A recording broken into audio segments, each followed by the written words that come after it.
Ya, assalamualaikum warahmatullahi wabarakatuh. Berjumpa kembali di channel saya, channel Haryadi, channel yang membicarakan tentang seputar dunia kedokteran. Nah, kali ini kita akan bicarakan tentang obat jamur ya, atau antifungi. Nah, infeksi jamur pada manusia adalah infeksi yang cukup sering terjadi, terutama pada masyarakat di daerah yang tropis ya. Nah, infeksi jamur ini dari segi lokasinya, ya itu bisa terjadi secara sistemik, artinya terjadi di seluruh tubuh. Namun ada juga yang sifatnya dermatofit ya. Dermatofit itu maksudnya adalah kelompok jamur yang mampu menginvasi keratin ya, jaringan-jaringan kulit, kuku, dan rambut. Kemudian ada juga infeksi jamur yang sifatnya adalah mukokutan. Nah, infeksi jamur sistemik sendiri itu ada infeksi dalam atau internal dan infeksi subkutis ya. Nah, infeksi dalam internal itu seperti aspergillosis, blastomycosis, ya, coccidioidomycosis, Cryptococcus ya, histoplasmosis dan sebagainya. Kemudian ada infeksi subkutan seperti mycetoma ya, sporotrichosis. Ini adalah infeksi-infeksi yang bisa terjadi secara sistemik, artinya menyeluruh. Sementara infeksi dermatofit sendiri itu adalah trichopiton ya, epidermophyton dan microsporum. Untuk infeksi mukokutan contohnya adalah candidiasis.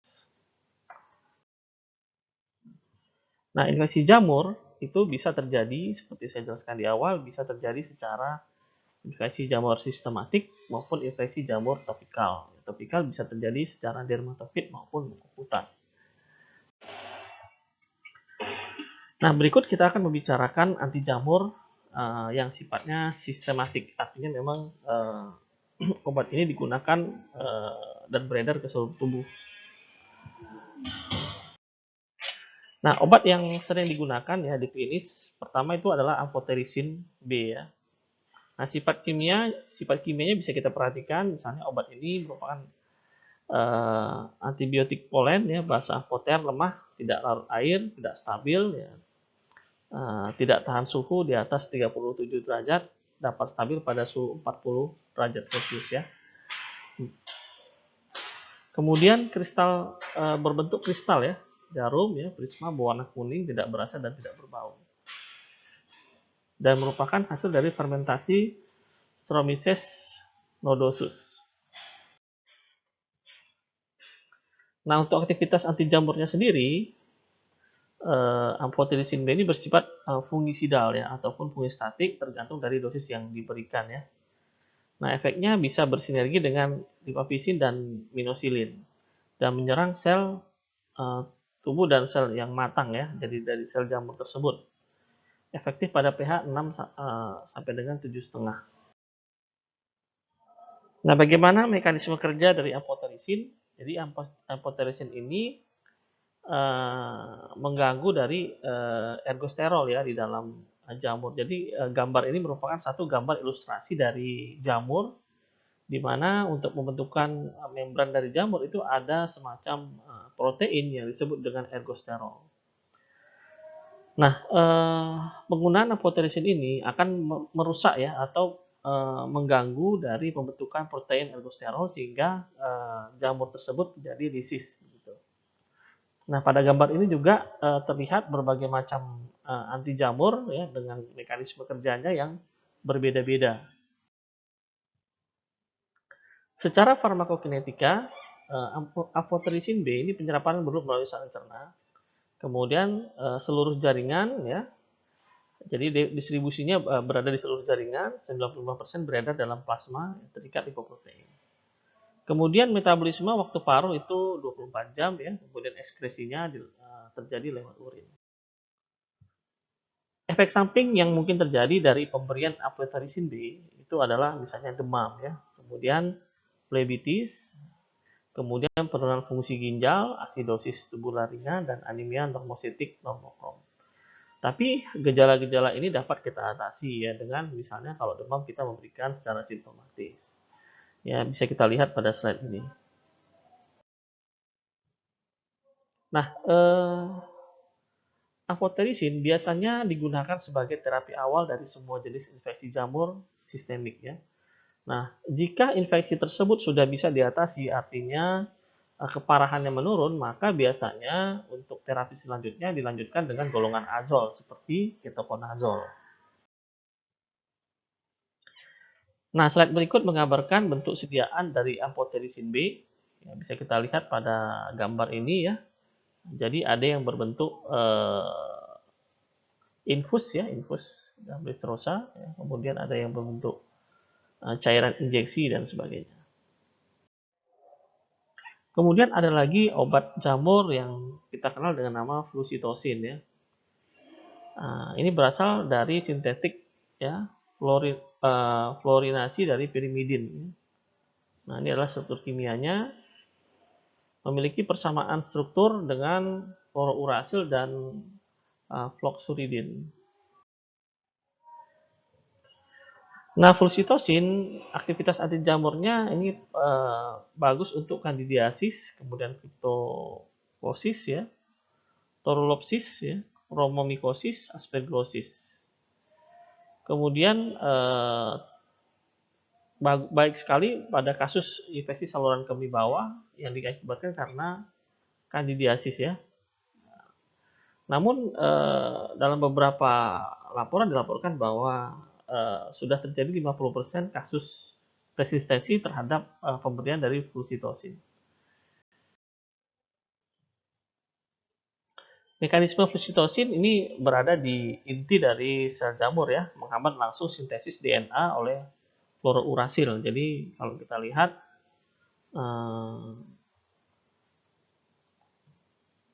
pembentukannya di sini ya. Jadi memang gangguannya pada sistem DNA-nya. Secara farmakokinetik, flusitosin diserap baik di saluran cerna, ya, kemudian terdistribusi dengan baik ke seluruh tubuh, ekskresi melalui urin, kemudian metabolisme terjadi di hati. Efek samping dari penggunaan flusitosin adalah leukopenia, ya, trombositopenia, sakit kepala, bingung, halusinasi, peningkatan SGOT dan SGPT, gejala gastrointestinal dan biasanya ada gejala anemia ya.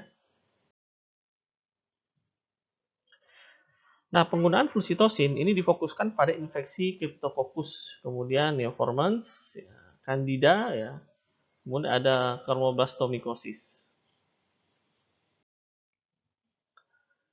Nah, dari segi posologi atau sediaan, flusitosin tersedia dalam bentuk kapsul 250 mg dan 500 mg.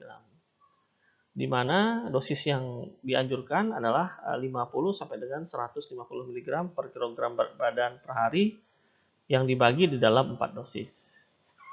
Kemudian perlu diperhatikan pada kasus insufisiensi ginjal, maka dosisnya harus kita kurangi ya. Nah, obat berikutnya adalah imidazol dan triazol ya. Nah, golongan imidazol contohnya adalah ketoconazole, miconazole, kemudian ada cotrimazole. Sedangkan triazol contohnya adalah intraconazole, fluconazole, dan voriconazole. Nah, obat-obat ini adalah obat jamur dengan spektrum yang luas. Nah, berikut adalah obat jamur yang paling sering kita gunakan di klinis. Jadi, obat ini merupakan obat jamur yang paling favorit ya, yang sering kita gunakan. Di samping harganya murah, juga tersedia dalam berbagai bentuk sediaan. Nah, ini adalah ketoconazole, sebetulnya imidazole ya, dan clotrimazole. Nah, ini tersedia dalam bentuk salep ya, kemudian ada dalam bentuk tablet, kemudian ada bentuk suppositoria ya. Ketoconazole sendiri memiliki aktivitas anti jamur yang sistemik dan non sistemik ya. Bagus untuk Candida, kemudian Cryptococcus neoformans ya. Kemudian ada Coccidioides immitis, kemudian Sporotrix ya, Aspergillus dan sebagainya. Secara farmakokinetik, penyerapan pada oral bagus ya, penyerapan berkurang pada pH lambung yang tinggi. Kemudian pemberian bersama eee, AH2 ya, antihistamin 2 dan antasida. Ini penyerapannya bisa, berpengaruh begitu. Secara distribusi, dia terdistribusi ke urin, kemudian kelenjar lemak, ya, liur, kulit, kemudian tendon dan sebagainya. Ya, kemudian ketokonazol juga berikatan dengan albumin ya. Secara metabolisme ketokonazol mengalami metabolisme lintas pertama dan secara ekskresi ketokonazol ini diekskresikan melalui cairan empedu sebagian kecil melalui urin ya. Nah, kalau kita lihat ya golongan azol ya seperti ketokonazol juga bekerja mengganggu pembentukan dari ergosterol pada jamur sehingga jamur menjadi cepat lisis begitu ya. Efek samping dari penggunaan ketokonazol itu seperti biasa adalah mual, muntah. Nah, sebaiknya dimakan bersama makanan, kemudian hepatotoksik pada usia lanjut, kemudian kontraindikasi pada wanita hamil dan dapat terjadi ginekumastia jika digunakan dalam jangka waktu yang cukup panjang. Indikasi dari penggunaan ketokonazol adalah histoplasmosis ya, paru, tulang, sendi, jaringan lemak. Kemudian ada Cryptococcus non-meningeal ya. Kemudian ada onychomycosis dan candidiasis. Nah, efeknya ketokonazol ini bisa menurun jika digabungkan dengan rifampin, ya, isoniazid dan phenytoin, sementara efeknya dapat menguat bila diberikan bersamaan dengan siklosporin, ya, warfarin, midazolam dan indinavir. Kontraindikasi adalah ketokonazol tidak boleh diberikan dengan cisaplid, ya, astemizol dan terfenadin karena dapat menyebabkan ya dilaporkan dapat menyebabkan aritmia pada jantung. Nah, ini merupakan posologi dosis dan posologi dari ketokonazol sendiri. Nah, kalau di dalam doen itu yang tersedia adalah tablet 200 mg. Namun ketokonazol juga tersedia dalam bentuk krim, dalam bentuk sampo ya. Jadi bermacam-macam ya. Makanya obat ini adalah obat yang paling favorit digunakan pada infeksi dari jamur. Dosis dewasa itu antara 200 sampai dengan 400 mg per hari. Sementara dosis pada anak itu adalah 3,3 sampai dengan 6,6 mg per kilogram berat badan per hari. Nah, pengobatan untuk jamur minimal kita berikan selama 5 hari. Nah, obat berikutnya yang mirip dengan ketokonazol adalah itraconazol. Kan ini memiliki efikasitas anti jamur yang lebih kuat dari ketokonazol, namun efek samping yang lebih ringan dari ketokonazol. Secara farmakokinetik, ini diserap baik ya dengan diberikan bersama makanan. Metabolisme berinteraksi dengan enzim mikrosomal hati tidak sebanyak ketokonazol.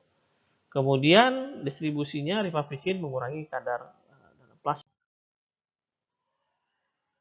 Nah, itraconazol dalam sediaan dan posologinya itu tersedia dalam bentuk kapsul 100 mg, kemudian ada juga dalam bentuk suspensi 10 mg per mililiter, kemudian ada larutan injeksi intravena 10 mg per mililiter. Nah, dosis anjurannya adalah 200 mg sekali 1 hari ya. Efek samping dari penggunaan itraconazol seperti muntah ya, pruritus, lesu, pusing ya, kemudian gangguan libido, kemudian bisa terjadi edema, parestesia dan muntah. Obat berikutnya adalah fluconazol ya. Fluconazol secara absorpsi ya obat ini sebenarnya hampir mirip ya karena sama-sama golongan azol, diserap baik dengan saluran cerna. Kemudian ekskresinya melalui ginjal, distribusinya kadar plasma oral sama dengan IV ya, artinya penyerapannya cukup bagus ya. Dapat meningkatkan kadar plasma phenytoin dan sulfonylurea, sebaiknya menurunkan kadar plasma warfarin dan siklosporin. Ini adalah sediaan fluconazol di doen ya. Jadi ada cairan infus intravena 2 mg per mililiter, kemudian ada juga dalam bentuk kapsul 50 mg dan 150 mg. Dosis anjurannya adalah 100 sampai dengan 400 mg per hari. Efek samping dari penggunaan fluconazole sendiri adalah gangguan pada saluran cerna, kemudian gangguan fungsi hati, kemudian eosinofilia, urtikaria, Stevens-Johnson syndrome, dan terjadinya eosinofilia ya, tadi sudah kita sebutkan.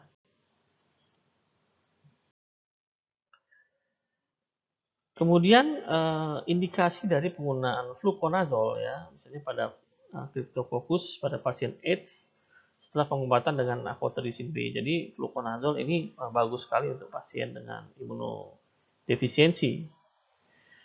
Nah, jadi misalnya untuk menghilangkan kandidiasis mulut dan tenggorokan pada pasien AIDS ya. Jadi kita di sini dapat menggunakan fluconazole sebagai obat pilihan.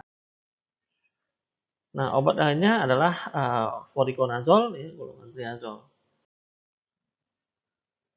Hampir sama ya, secara farmakokinetik sangat baik pada pemberian oral, kadar puncak dalam 2 jam itu 60% dapat terikat dengan protein, kemudian metabolismenya terjadi di hepar ya, dan ekskresinya terjadi di ginjal. Indikasi dari voriconazole adalah infeksi jamur berat seperti aspergillosis sistemik ya, Scedosporium apiospermum ya, kemudian Fusarium spesies, Candida spesies, dan seterusnya ya. Sediaannya terdapat dalam bentuk tablet 50 mg dan 200 mg. Kemudian juga tersedia dalam suspensi oral 40 mg per mililiter.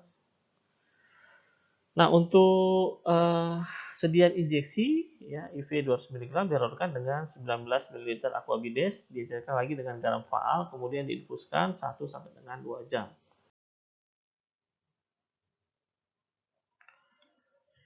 Ya, interaksi ya voriconazole ini tidak boleh diberikan bersama rifampicin ya, carbamazepin, quinidin, dan sirolimus ya. Kemudian penyesuaian dosis ini pada penggunaan bersama dengan rifabutin ya, ranitidin, omeprazol, phenytoin ya, statin, dan sebagainya. Voriconazole dapat menyebabkan fotofobia ya. Kemudian ada obat jamur kasfofungin ya, merupakan golongan dari ekinokandin, menghambat sintesis beta ya 1,3-D-glukan ya, komponen pembentuk dinding sel jamur ya. Jadi secara farmakokinetik kasfofungin ini, obat ini diberikan secara intravena, kemudian distribusinya 97% terikat protein, masa paruh eliminasi 9 sampai dengan 11 jam. Metabolisme lambat dengan cara hidrolisis dan asetilasi. Ekskresinya melalui urin hanya sedikit sekali ya. Indikasi dari penggunaan kasfofungin itu untuk kandidiasis invasif termasuk kandidemia ya pada pasien neutropenia atau non neutropenia, kemudian ada kandidiasis esofagus, kandidiasis orofaring, dan aspergillosis invasif.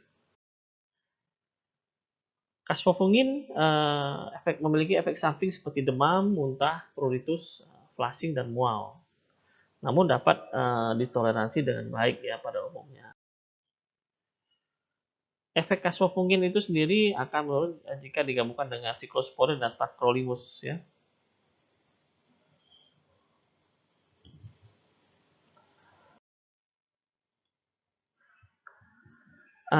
Bagaimana pemberian kasfofungin? Jadi hari pertama itu dosis tunggal 70 mg intravena.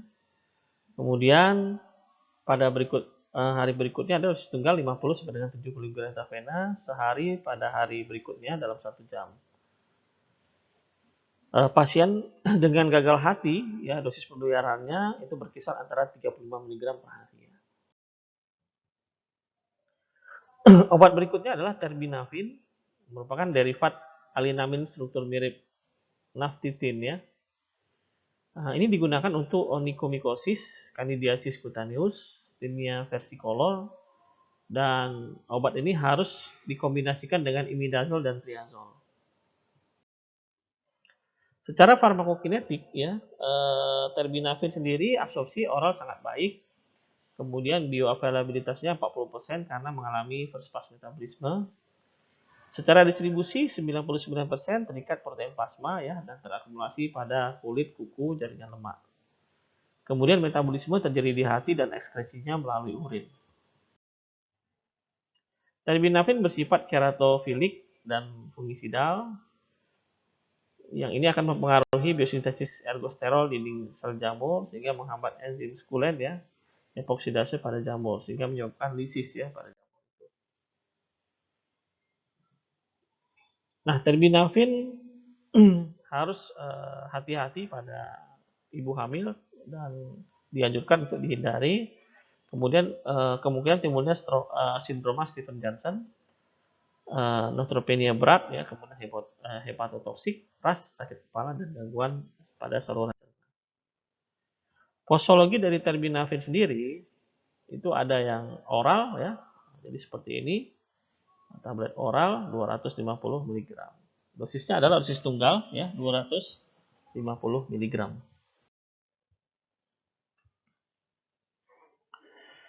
Nah, berikut adalah bagaimana teknik pengobatan infeksi jamur sistemik ya.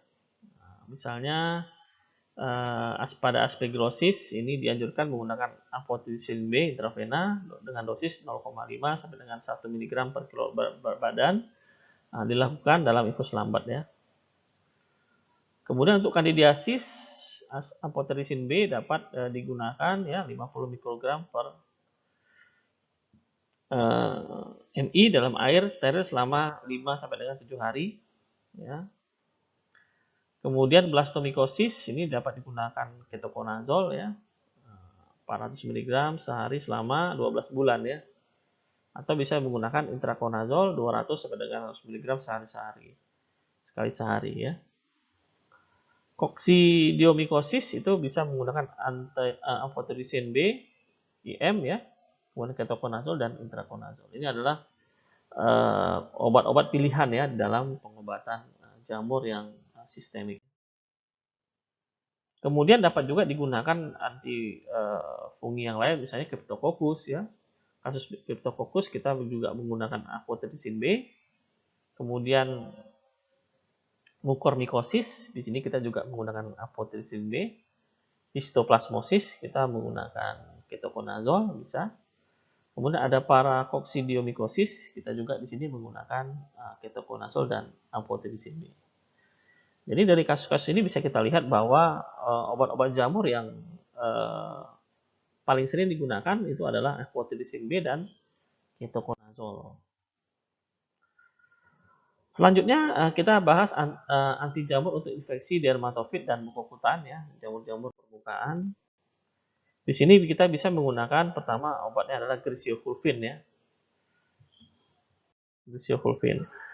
Jadi griseofulvin ini menghambat mitosis sel muda dengan mengganggu sintesis dan polimerasi asam nukleat ya. Nah, ini bagus digunakan untuk infeksi jamur trichopiton ya, epidermophyton dan microsporum. Pada sel yang muda ya, ini yang sedang berkembang dan bersifat fungisidal ini sangat bagus sekali ya. Secara farmakokinetika, griseofulvin ya, absorpsinya penyerapan saluran cerna atas kurang baik ya karena tidak larut air. Kemudian preparat microsize ini diserap dengan baik. Kemudian absorpsi meningkat bersama dengan makanan. Secara distribusi, kulit yang sakit memiliki afinitas yang baik ya. Kemudian secara metabolisme di hati ya. Kemudian obat ini diekspresikan melalui urin. Efek sampingnya adalah sakit kepala ya. Kemudian gangguan kulit ya, granulositopenia, leukopenia, atralgia dan seterusnya ya. Indikasi untuk infeksi jamur pada rambut, kuku dan kulit ya. Jadi griseofulvin ini sangat bagus ya untuk infeksi jamur pada kuku, rambut dan kulit.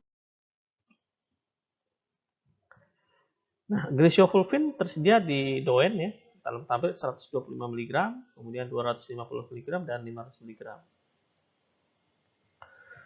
Dosis untuk dewasa itu adalah 500 sampai dengan 1000 mg sebagai dosis tunggal Sementara dosis pada anak-anak adalah 5 sampai dengan 15 mg per kilogram berat badan per hari. Obat berikutnya adalah miconazole. Ya, jadi memang sudah kita bahas di depan, hampir sama ya. Kalau kita lihat, jadi ini digunakan untuk trichopiton, epidermopiton, microsporum, dan kemudian ada Malassezia furfur ya. Jadi caranya adalah merusak dinding sel dan gangguan asam nukleat ya. Efek sampingnya berupa iritasi dan macerasi ya.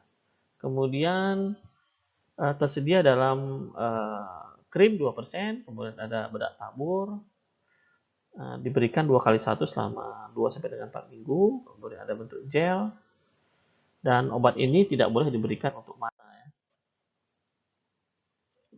Kemudian golongan azulean lainnya adalah cotrimazole ya, mirip dengan miconazole. Ini bagus sekali untuk tinea dan vesikulit dan vulvovaginitis ya.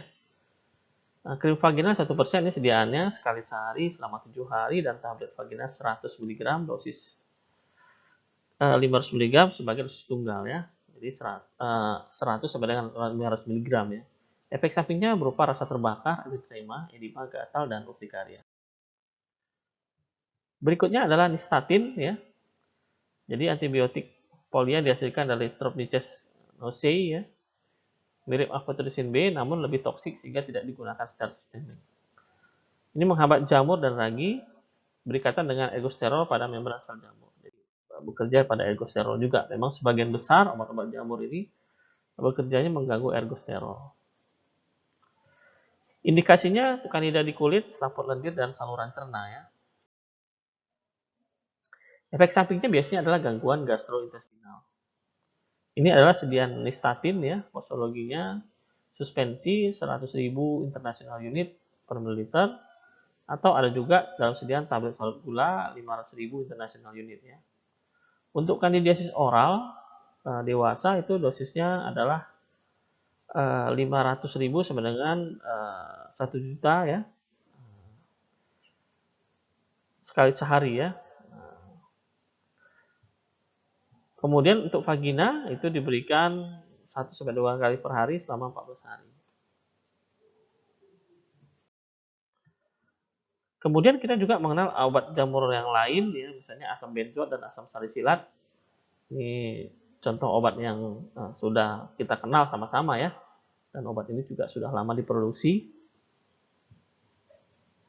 Jadi ini juga bisa digunakan sebagai anti jamur ya. Di dalamnya ada asam benzoat dan asam salisilit ya. Ini saling bersinergi untuk menghancurkan tinea ya. Jadi ada keratolitiknya di sana sehingga bagian yang kulit-kulit yang mengalami desquamasi itu bisa terlepas ya. Kemudian ada juga asam undesilenat ya, cairan kuning berbau tajam. Ya kan, ini digunakan untuk infeksi jamur seperti trichopiton ya, epidermopiton, dan microsporum. Kemudian ada haloprogin, ya haloprogin ini anti jamur sistemik kristal putih. Kemudian dia sangat bagus untuk epidermopiton, trichopiton ya, Malassezia furfur, dan microsporum. Efek samping berupa iritasi lokal, rasa terbakar, vesikel, macerasi, dan sensitasi ya. Jadi tersedia dalam krim atau larutan 1%. Kemudian obat lainnya adalah cyclopyroxolamin ya. Jadi obat jamur spektrum luas digunakan pada kandidiasis, tinea, dan dermatofitosis. Bentuk krim 1%, 2 kali sehari ya penggunaannya. Obat lain ada yang namanya terbinafin. Jadi banyak sekali jenisnya. Nah, pemilihan preparat ini ada dermofitosis non sistemik, paling sering ya. Biasanya dibeli obat-obat bebas yang ada di pasaran, tidak harus dengan resep dokter ya. Bisa diperoleh di supermarket ataupun di apotik. Untuk yang lebih berat biasanya kita menggunakan golongan azol ya. Kalau yang ringan-ringan misalnya pakai asam undesilenat tadi ya, haloprogin dan sebagainya. Namun untuk kasus yang berat, nah ini biasanya kita menggunakan golongan azol. Nah, untuk lesi hiperkeratotik pada kuku dan telapak, ini kita eh, menggunakan gabungan antara anti jamur poten dan keratolitik ya, krisioprofin dan asam salisilik ya. Kemudian untuk onikomikosis kita menggunakan itraconazole dan terbinafin. Tinea versicolor ini adalah pilihan-pilihannya, ada selenium sulfida, natrium sulfat, asam salisilat, tolnaftat, haloprogin, dan imidazol. Sementara untuk Candida itu ada sifatnya topikal ya, bisa dipilih haloprogin, nystatin, amphotericin B, clotrimazole ya, miconazole dan ketoconazole oral. Nah, terkadang kita menggunakan satu terapi yang kontroversial ya, misalnya menggunakan anti jamur dengan steroid. Nah, ini digunakan jika tanda radangnya jelas ya. Namun ini steroid digunakan dalam jangka waktu yang pendek. Ya.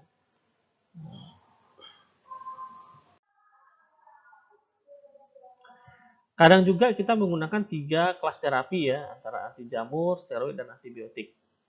Namun sekali lagi ini hanya digunakan jika tanda radang dan infeksi yang jelas. Dan segera ditentukan dosis pastinya ya. Kemudian untuk mikosis sistemik ya, obat pilihannya adalah amphotericin B ya.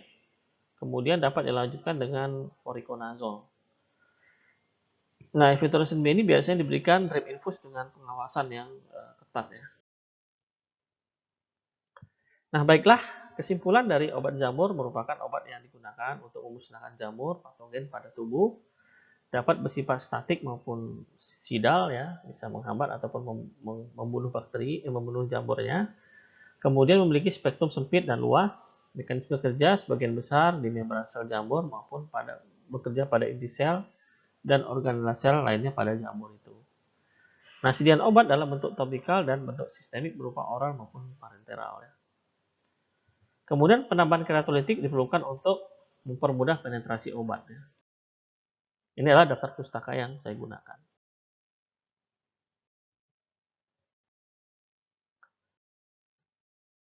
Di slide yang panjang ini dapat kita simpulkan bahwa infeksi jamur itu bisa bersifat sistemik maupun lokal ya. Nah, obat-obat pilihan untuk infeksi sistemik itu bisa kita pilih adalah amphotericin B dan ketoconazole. Sementara untuk infeksi yang lokal, obat yang perlu kita ingat adalah ketoconazole ya. Jadi itu bisa kita ingat dan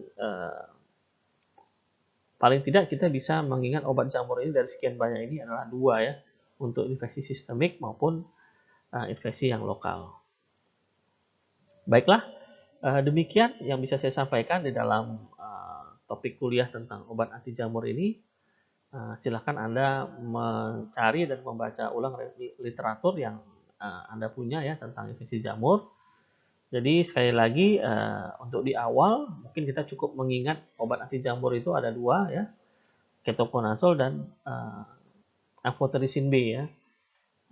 Dan obat yang paling sering kita gunakan itu adalah ketoconazole. Nah, jika Anda merasa slide ini menarik bagi Anda, silakan Anda subscribe ya dan Anda bisa share ke teman-teman Anda dan Anda bisa memberikan komen yang membangun sehingga channel ini bisa terus kita kembangkan. Terima kasih sudah mendengarkan dan melihat video saya. Assalamualaikum warahmatullahi wabarakatuh.